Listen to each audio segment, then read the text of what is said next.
नमस्कार,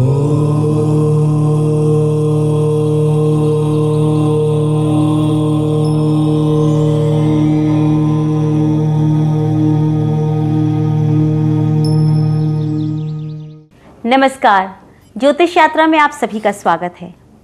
दोस्तों, हमारी इस रोचक यात्रा का पड़ाव भी बहुत ही रोचक होने वाला है, क्योंकि आज हम आपको ढेर सारी जानकारियां देंगे ज्योतिष के विषय में।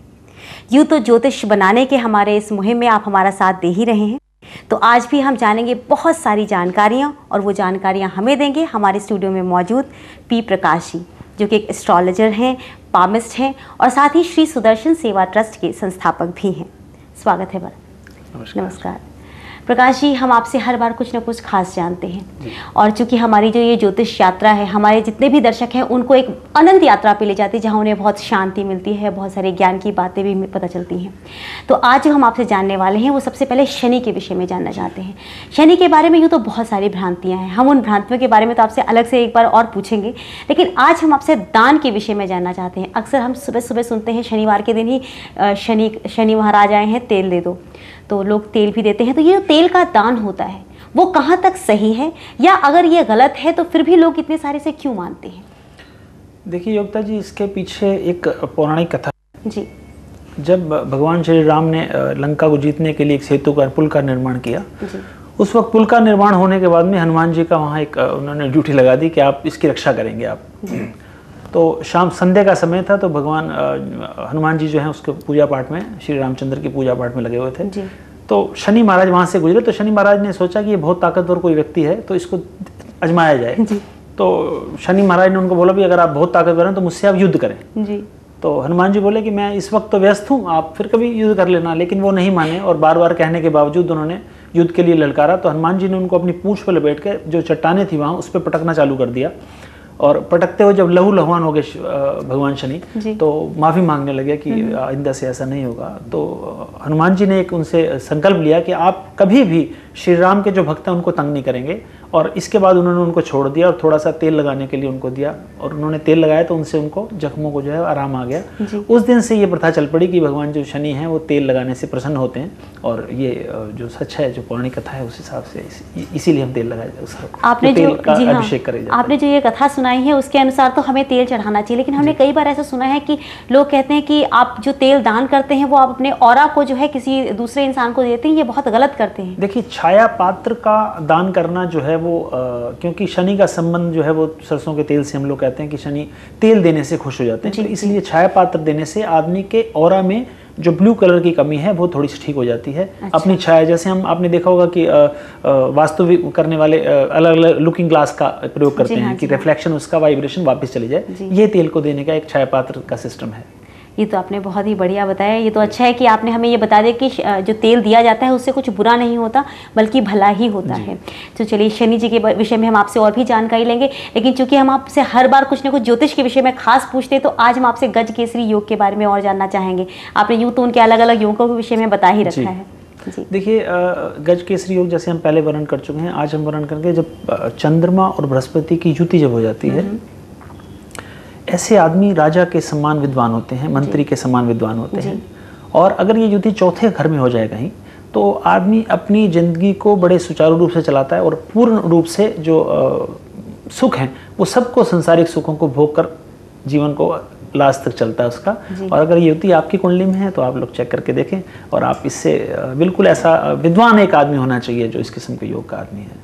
ये तो आपने गज केसरी योग के बारे में हम बताया। अब हम जानना चाहते हैं 11 मुखी रुद्राक्ष के विषय में। हाँ योगिता जी, 10 मुखी तक हम वर्णन कर चुके हैं पिछले प्रोग्राम में। देखिए, 11 मुखी रुद्राक्ष जो है वो शिव के 11 रुद्र जो हैं उनका प्रतीक माना जाता है जी। और इसको पहनने से जिन लोगों के संतान का, जिन लोगों को अभाव है, जिनके नहीं हो पा रही है, ये पहनने से उनको काफ़ी हद तक रिलीफ मिलने का एक अच्छा योग बनता है। और धन प्राप्ति के लिए ये विशेष तौर से जो है ये रुद्राक्ष जो है आदमी को पहनना चाहिए। ग्यारह मुखी रुद्राक्ष कई लोगों को हमने देखा है कि वो बिल्कुल माला के रूप में पहनते हैं, माला के रूप में पिरोया हुआ होता है। देखिए, क्या वो भी शुभ होता है? नहीं, देखिए 11 मुखी रुद्राक्ष की माला लोग नहीं पहनते। जो माला पहनते हैं वो तकरीबन ज़्यादातर जो लोग हैं वो 5 मुखी रुद्राक्ष की बनी जाती है। अच्छा, हमारे दर्शकों ने एक सवाल पूछा है कि कई बार जैसे वो ऑफिस में रहते हैं या अपने दोस्तों से मिलते हैं तो उनको देख करके लगता है कि उनकी पर्सनैलिटी बहुत अच्छी है, बहुत खुशनुमा लोग हैं, लेकिन जैसे ही वो अपने घर में घुसते हैं, घर में घुसते ही जो है उनकी आपस में लड़ाई शुरू हो जाती है। ना पिता से उनकी बनती है, ना माता से उनकी बनती है, ना भाइयों से उनकी बनती है, ना बहन से। तो वो ये समझ नहीं पाते कि ये ऐसी कौन सी समस्या है कि घर में घुसते ही मेरी हर किसी से लड़ाई होती है, और घर के बाहर अगर हम रहते हैं तो हमें लोग बहुत पसंद करते हैं, हम लोगों के बहुत दुलारे होते हैं। तो ऐसी कौन सी समस्या है? क्या वास्तु दोष है जो कि पूरी पर्सनैलिटी को खराब कर रही है? देखिए, इसमें वास्तु दोष का अहम भूमिका है इस विषय में, और जन्म कुंडली को देखना भी इसमें काफ़ी हद तक, क्योंकि परिवार से, कुटुंब से जो सेकंड घर कुंडली का है उसे चेक करते हैं। अगर वो ठीक है तो इसका मतलब वास्तु दोष आपके घर में कहीं ना कहीं है, कहीं भारीपन है आपके घर में। अगर वास्तु दोष है तो उसका निवारण करें और आप देखेंगे कि आपके घर में खुशहाली आ गई और आप हर आदमी एक दूसरे से अच्छी तरह से व्यवहार करेगा। तो ये जो वास्तु दोष निवारण के बारे में आपने कहा है, तो उसके लिए हम हर बार आपसे श्री यंत्र के बारे में जानना चाहते हैं। तो श्री यंत्र लगा देने मात्र से क्या जिस तरह की आपको मैंने स्थिति बताई है उस स्थिति से भी निजात पाया जा सकता है? नहीं, देखिए जी, श्री यंत्र लगाने से योगिता जी ये निवारण नहीं होता, ये वास्तु दोष निवारक यंत्र लगाने से होता है। जैसे पिछले प्रोग्राम में हमने बोला था कि चारों कोनों में एक एक लगा लें और एक सेंटर में वास्तु दोष निवारक यंत्र रख लें तो काफ़ी हद तक आपको इसमें सफलता मिल सकती है। अच्छा, एक प्रश्न और हम जानना चाहते हैं कि निर्माण कार्य जब शुरू करना हो तो हम ज्योतिष के हिसाब से आपसे एक सहयोग चाहते हैं कि कौन से तिथियों को हम शुभ मान करके निर्माण कार्य शुरू करें, क्योंकि कई बार होता है कि लोग घर बनाना शुरू तो कर देते हैं और वो बीच में जाके कुछ ना कुछ तंगी आ जाती है, या तो आर्थिक तंगी आप कह लें, या फिर कोई ऐसी प्रॉब्लम आ जाती है कि सरकार की तरफ से बोलते हैं कि आपने निर्माण कार्य को यहीं समाप्त करना होगा या रोकना होगा, आप इसके आगे नहीं बढ़ा सकते, या कोई समस्या छोटी मोटी आ ही जाती है।